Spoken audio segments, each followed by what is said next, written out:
একদিন এক ডাইন আকাশপথে উড়ে যাচ্ছিল। হঠাৎ করে তার হাতের আয়নাটি নিচে পড়ে গিয়েছিল। তা পেল এক গরিব কৃষক।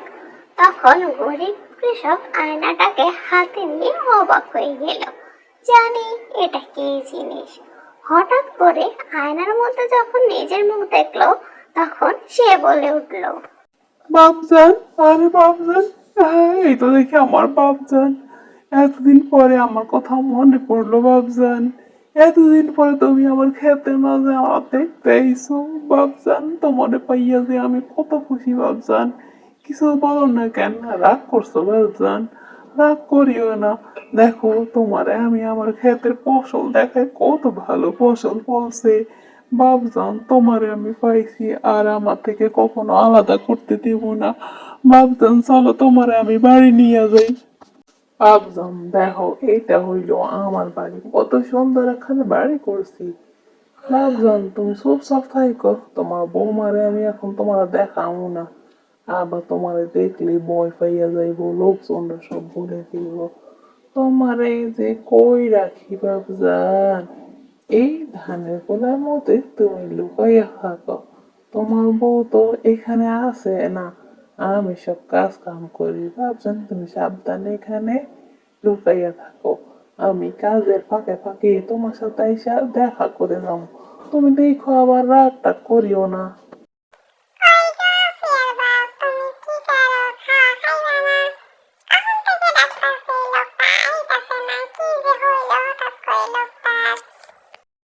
তখন কৃষক আবার কাজে চলে গেল। কাজ শেষে আবার বাসায় ফিরে আসলো এবং আবার তার বাবার সাথে কথা বলা শুরু করলো। তখন এইটা তার বউ লুকিয়ে লুকিয়ে দেখলো এবং ভাবলো কি জানি তার স্বামী কি করছে। যখন তার স্বামী ঘর থেকে বের হয়ে গেল, তখন তার বউ ওই যে দানের গোলায় এসে দেখলো, বা দেখলো তারই মতন একজন মহিলা, কিন্তু আয়নায় নিজের ছবি দেখে তো আর চিনতে পারলো না। তাই ভাবলো তার স্বামী বুঝি নতুন করে একটা বিয়ে করলো। বিয়ে করে বউ এনে ধানের গোলার মধ্যে লুকিয়ে রাখছে। তখন তার বউ আয়নাকে বলল,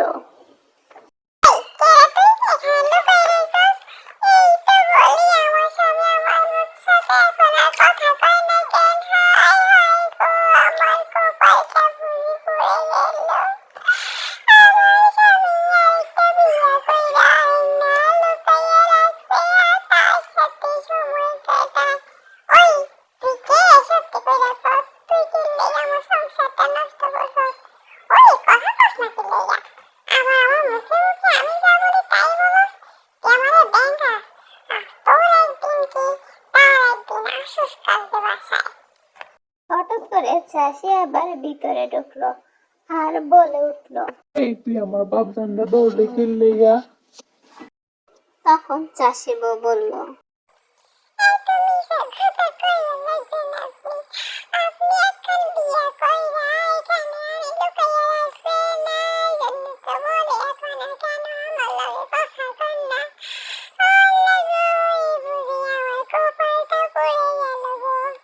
তখন চাষি আবার বলল, হইব না কিন্তু কইছি আমার বাপজানরে সাইরা দে, তোরে বলছি আমার বাপজানরে সাইরা দে। এইরকম চেঁচামেচি করতে করতে গ্রামের অনেক মানুষ আস্তে আস্তে তাদের বাড়িতে এসে উপস্থিত হতে শুরু করলো।